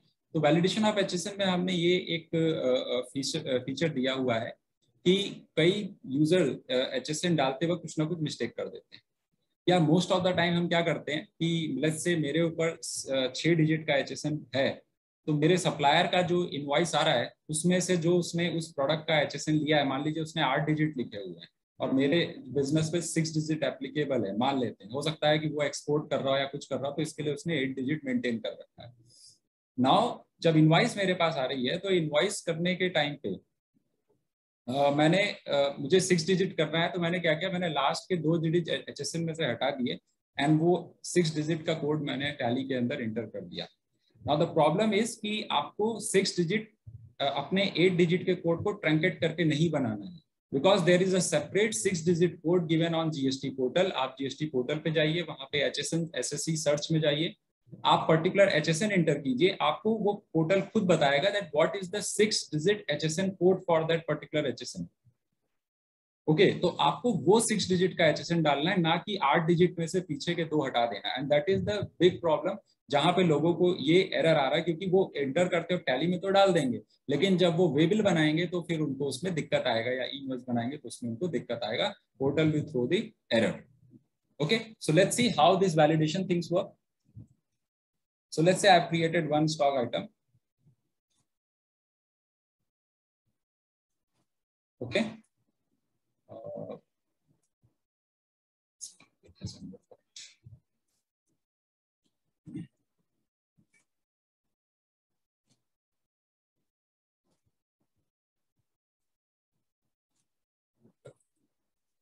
Stock item. Is there any GST in detail here? No. So let me take one stock item जिसके अंदर HSN पड़ा हो. Okay. So I'm again on the alter portion. Stock item. और हम लिखते हैं इसके अंदर स्टॉक आइटम के अंदर HSN पड़ा होना चाहिए। ओके, तो जैसे ये स्टॉक आइटम मैंने बनाया और इस स्टॉक आइटम के अंदर मैंने इसका HSN मेंशन कर दिया। Now I want to check कि ये जो HSN मैंने एंटर किया है वो सही है या नहीं सही है। ठीक है, ताकि हम किसी गलत प्रैक्टिस से हम जो है गलत HSN इसके अंदर ना एंटर कर दें। ठीक है, तो इसके लिए क्या करना है, आपको HSN एंटर कर देना है। और HSN एंटर करते वक्त, यानी कि ये प्रैक्टिस आप मास्टर बनाते वक्त ही करेंगे। जब आप नया स्टॉक आइटम ओपन कर रहे हैं तभी आप यहाँ पे क्या करोगे, गेट HSN और SSC इन्फो को आप क्लिक करोगे। Okay, it will ask you yes और no. Yes, it will search and tell you कि आपने क्या स्टॉक आइटम बनाया है, क्या HSN है और उसका डिस्क्रिप्शन क्या है, जो टैरिफ है उसके अंदर उसका डिस्क्रिप्शन क्या होगा। तो all these thing will come here. If you want to the detail of this description, you can press enter. It will give you the detail. Okay, and that all is happening in release 2.0 Tally Prime. ठीक है, so ये तो हो गया 1 by 1, लेकिन ये तो तब है जब आप लेजर बना रहे हैं, आइटम बना रहे हैं। लेकिन अगर ऑलरेडी आपके पास स्टॉक आइटम बहुत सारे हैं तो आप सारे स्टॉक आइटम्स को एक बार में 1 गो में भी चेक कर सकते हैं, जैसे अभी हमने GSTN को करके देखा था, GSTIN को करके देखा था। For that what I'll do, I'll again go on the go to. Okay, and from go to I'll write GST rate setup. Okay, so for GSTN मैंने टाइप किया था अपडेट पार्टी GSTN जो इसके नीचे है, और यहाँ पर मैं लिख रहा हूँ GST रेट सेटअप। आप इस पे एंटर करोगे और एंटर करने के बाद again you will get the option of GST HSN and SSC info. अगर आपको सबका पता नहीं करना है तो आप इसको स्पेस बटन दबा के सेलेक्ट भी कर सकते हैं। जैसे मुझे इन 3 का ही HSN चेक करना है, मैंने स्पेस दबाया, फिर यहाँ भी स्पेस दबाया और फिर यहाँ भी स्पेस दबाया और इन सब तीनों को सेलेक्ट कर लिया and then I click on get GSTN SSC info. Yes, okay, and now it is telling कि आपने जो HSN भरा है और जो डिस्क्रिप्शन लिखा है it is matching with the tariff description और नॉट। और जो मैच नहीं कर रहा है वो नीचे रिजेक्टेड में आपको दिखा देगा कि ये जो HSN है वो मैच नहीं करता है, it is a invalid HSN code. और हो सकता है कि ये इनवैलिड HSN इसलिए हो गया क्योंकि आपने 8 डिजिट में से लास्ट के 2 डिजिट काट दिए थे और जो GST की वेबसाइट पे 6 डिजिट दिखा रहा है उसको भरने के बजाय आपने ट्रंकेटेड HSN नंबर डाल दिया, इसलिए वो कह रहा है कि ये इनवैलिड GST। तो आपको तो लग रहा है कि भाई ये तो मेरा जो सप्लायर है उसके में तो काम कर रहा है, मेरे में क्यों नहीं काम कर रहा है। तो आपको ये चेक करना पड़ेगा कि जो पर्टिकुलर HSN है उसका 6 डिजिट कोड GST वेबसाइट पे क्या दिया हुआ है। बार बार आपको ना देखना पड़े तो उसी वेबसाइट में नीचे की तरफ एक एक्सेल का लिंक है, आप उसको क्लिक करके उस पर्टिकुलर लिस्ट को भी डाउनलोड कर सकते हैं। ठीक है, ताकि बार बार आपको पोर्टल पे ना जाना पड़े। ठीक है, तो that was the second thing. Third thing is the save view. I will try to be bit fast, ठीक है, क्योंकि I have already exceeded my time limit. So the next thing is save view. Save view क्या है? Generally हम जब tally में कोई report देखते हैं, सो लेट्स से so I want to see this stock summary, but before that So let's say I want to see the stock summary. So here I am seeing the stock summary. Okay, that is my stock summary. HP Envy 1 piece and HP Pavilion 4 numbers. ठीक है, अब इसके अंदर मुझे detailing देखनी है. Detailing for what? मुझे इसका ओपनिंग बैलेंस भी देखना है, गुड्स इनवर्ड भी देखना है और गुड्स आउटवर्ड भी देखना है. ठीक है, now all these things I want to see in this report. So मैंने इन तीनों ऑप्शन को यस किया और उसके बाद इसको सेव किया. Now these things are coming. I am getting these separate columns for each heads, opening, inward, outward, and closing. Now the problem is, or the basic behavior of Tally is, once you are out from the report, so let's say I press escape और मैं दोबारा वापस आ गया, and again I am going into the stock summary, it will again show me the default view, जो इसका default view है, पहले से सेट जो किया गया है. यानी कि जो मैंने F12 लगा के सारे ऑप्शन यस किए थे, अब वो मुझे दोबारा ये काम करना पड़ेगा. ठीक है, तो ऐसा ना करना पड़े इसके लिए हमने एक ऑप्शन आपको दिया है which is called save view. मतलब अब एक ही रिपोर्ट को देखने के कई तरीके हो सकते हैं. हर बंदा उसमें से अलग डेटा को, अलग इंफॉर्मेशन को प्रिडिक्ट करेगा, फेच करेगा. तो हर आदमी अपने अपने तरफ से उस रिपोर्ट को सेव कर सकता है और जरूरत पड़ने पे इंस्टेंटली उसको एक्सेस भी कर सकता है. ठीक है, सो लेट्स से I again pressed F12, I clicked on yes. I changed it to yes for opening balances, goods inward and outward. Now I am getting this detailed report here. Okay, separate columns for each head. Now I'll click on save view. Under save view, I can give a name, a personalized name, क्योंकि एक आदमी किसी report को किसी और नाम से बोल सकता है और वही रिपोर्ट कोई और किसी और नाम से बोल सकता है. तो जो बंदा इसको सेव कर रहा है वो अपने नाम से यहाँ पर सेव कर सकता है. तो मैंने यहाँ पे लिख दिया स्टॉक समरी कॉलम्स. ठीक है, enter. There is one beautiful feature of this save view कि आप इस व्यू को, जो अभी व्यू मेरे सामने चल रहा है, जो सेपरेट सेपरेट कॉलम है, क्या आप इसको डिफॉल्ट व्यू बनाना चाहते हैं? तो अगर मैं इसको डिफॉल्ट व्यू बनाना चाहता हूं, मतलब जब भी स्टॉक समरी खुले तो ऐसे ही खुले, तो मैं क्या करूंगा, इसको यस कर दूंगा. ठीक है, then there is one more option called save view for all companies और दिस कंपनी. मींस ये जो सेव व्यू का ऑप्शन है ये आप केवल इस कंपनी के लिए चाहते हैं या सबके लिए चाहते हैं. ठीक है, तो मैंने क्या किया, इसमें आपको दिस कंपनी कर दिया, यानी कि मुझे सिर्फ इसी कंपनी के लिए चाहिए. मतलब आपकी मेहनत बिल्कुल, जैसे कई लोग होंगे जिनकी मल्टीपल ऑर्गेनाइजेशंस होंगी, मल्टीपल एंटिटीज होंगी, तो आप अगर वो रिपोर्ट सब में उसी तरीके से देखना चाहते हैं तो आप उसको ऑल कंपनीज कर सकते हैं. Otherwise you will keep it this company. और अगर आप हर बार चाहते हैं सेम पीरियड के साथ खुले तो आप इसको यस कर दीजिए. Now what will happen, to access this save view you can click on go to. Under go to के अंदर जितने भी व्यू आपने सेव किए होंगे वो आपको यहीं पर दिख जाएंगे and you will press enter. Once you will press enter, you will directly go to the specific report with the same format. Okay, just press enter. Okay, you can see पहले बाहर जाने पे और दोबारा उस रिपोर्ट पे access करने पे वो रिपोर्ट क्या हो रही थी, अपने डिफॉल्ट फॉर्मेट में आ रही थी. But now it is coming with the personalised format. So you can add the columns from F12 or you can apply the filter and whatsoever you want to add, you can add. Just press save view, give a personalized name to that view and you can access it from go to. तो जितने भी ऐसे views होंगे वो go to से आ सकते हैं. Let's say you want to delete that view. आप इसको यूज नहीं करना चाहते तो आप क्या करोगे, चेंज व्यू में जाओगे and from change view you can delete that particular saved view. So there is an option called delete saved view. Select the save view which you want to delete. It will ask you want to delete it or not. So I'll put it yes. So now after that, once you will go on go to, you will not be able to see view the saved view because I have deleted it. मैंने उसको delete कर दिया, इसलिए वो यहाँ पर नहीं आ रहा है. So this is the very beautiful things. तीन चीजें हमने कवर की. First one was the connected experience in which we saw कि किस तरीके से हम ई-इनवॉइस और ई-बिल बना सकते हैं. And after that we saw कि किस तरीके से हम जीएसटीएन का 1 by 1 या मल्टीपल जीएसटीएन वैलिडेशन कर सकते हैं. आफ्टर दैट वी सॉ कि किस तरीके से एक एक एचएसएन और किस तरीके से हम मल्टीपल एचएसएन को एक बार में वैलिडेट कर सकते हैं. And we also experienced one thing कि अगर एक बार पासवर्ड दे दिया गया है तो बार बार मुझे पासवर्ड देने की जरूरत नहीं है, क्योंकि बहुत से लोगों को बार बार पासवर्ड देना भी जो है इरिटेट करता है कई बार. ठीक है, but there is a time limit. Yes, there is, it is for 6 hours. For 6 hours you not need to provide the password. When you need to provide the password once this time limit exceeds. or once you surpass this particular time limit. And the last which topic which I covered, that was the saved view. Okay. So that's it from my side. There was one more topic, but I think I have already exceeded time.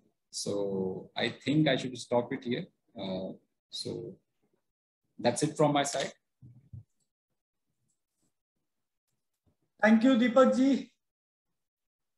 तो Tally prime आ चुका था, tally prime 2.0 आ गया है, simpler है, connected services है, safer है, data secured है आपका, और जो बेसिक यूजेस हैं जो हम लोग डेली रूटीन में हम लोग काम में लेते हैं, ई-वे बिल आपका डायरेक्ट टैली से, आपको ऑनलाइन जाके साइट में पासवर्ड वगैरह नहीं डालना है, सब कुछ यहीं से हो जाएगा। विद इन प्रोडक्ट आप ई-वे बिल बना सकते हैं, उसे कैंसिल कर सकते हैं, एक क्लिक में आपका जीएसटी नंबर आप सामने वाले का चेक कर सकते हैं, उसका ई-वे बिल बना सकते हैं कि नहीं बना सकते वो पता चल जाएगा। HSN का वैलिडेशन, ये सब चीजें टैली 2.0 आपको दे रहा है, तो मैं समझता हूँ बहुत ही ज्यादा फायदेमंद होने वाला है। और सॉरी बीच में मैं थोड़ा सा इंटरप्ट करूंगा। एक चीज जो मैं और बताना चाहूंगा सभी लोगों को कि ये जो पर्टिकुलर प्रोडक्ट है इसका कोई एडिशनल कॉस्ट नहीं है। अगर मान लीजिए आपका टैली का जो एनुअल सब्सक्रिप्शन होता है, आई थिंक सब जो लोग यूज करते हैं अवेयर होंगे, अगर आपका वो एक्टिव है यानी कि उसकी एक्सपायरी डेट आज की डेट में नहीं है, तो आप उसको आज अभी तुरंत अपग्रेड कर सकते हैं बिना एक पैसा दिए हुए, ठीक है। और अगर आपका वो एक्सपायर हो चुका है तो आपको सिर्फ उसका TSS मतलब जो आपका एनुअल सब्सक्रिप्शन होता है वो आपको रिन्यू कराना है और you will get the update of tally prime.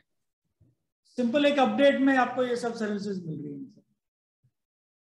चलिए, बहुत अच्छा दीपक जी, बहुत सही प्रोडक्ट्स टैली लेके आ रहा है बिजनेस हाउसेस के लिए, और हमने समझा ये कितना और ज़्यादा जो सरकार ने GST कानून और जो हमारे ऊपर नए जो रूल्स आ गए हैं उनको हमें फॉलो करना है। फॉलो करने के लिए Tally hand to hand holding कर रहा है, हमें साथ लेके चल रहा है, कैसे हम लोग इनसे ओवरकम कर सकते हैं, ज़्यादा इनमें उलझे नहीं रहे। तो मेरा सब व्यूअर्स को थैंक्स है वंस अगेन। आप सभी के कोई क्वेश्चन है तो आप ले सकते हैं, अभी हमारे पास क्वेश्चन एंड आंसर के लिए अभी कुछ समय है। मैं फिर से एक बार CA नवजोत सर का थैंक्स बोलना चाहूँगा। यंग एंड डायनामिक है सर, आपने बहुत अच्छे से जो चीज़ें एड्रेस की हैं, काफ़ी सारे जो चैलेंजेस रहते हैं MSME के लिए, तो once again I would like to thank business. ये बिजनेस एक सीरीज है सर, इसके बारे में मैं आपको बता रहा था कि MSME के जो डे टू डे चैलेंजेस हैं उनको लेके ये एक सीरीज चालू की है MSME बिजनेस फोरम और टैली ने। तो ये हमने जो प्रोग्राम किया है ये आज GST को लेके किया है बिजनेस सीरीज में। इसी तरह के आगे और भी पहले भी प्रोग्राम्स हुए हैं और आगे भी आने वाले समय में MSME को जो चैलेंजेस हैं उनसे रिलेटेड प्रोग्राम होते रहेंगे। तो व्यूवर्स भी अपने व्यूज भेज सकते हैं, आपको किस सब्जेक्ट पे एडवाइस चाहिए, प्रोग्राम चाहिए, तो ये प्रोग्राम टैली आपके लिए लेके आएगा। तो मुझे लगता है सर क्वेश्चंस आपने पहले ही सब एड्रेस कर दिए हैं। प्रोग्राम का YouTube पे भी यह वीडियो अवेलेबल रहेगा, तो आप सभी को एक बार वापस मैं थैंक्स और कंक्लूड कर देते हैं। Thanks Tally solutions, thanks CA Navjot sir, thanks to Deepak ji, and thanks to MSME business forum. आप सभी ने जीतो के साथ में समय निकाला और हमारी सब जो डे टू डे बिजनेस की चैलेंजेस है उनको एड्रेस किया। Thank you once again, thank you so much.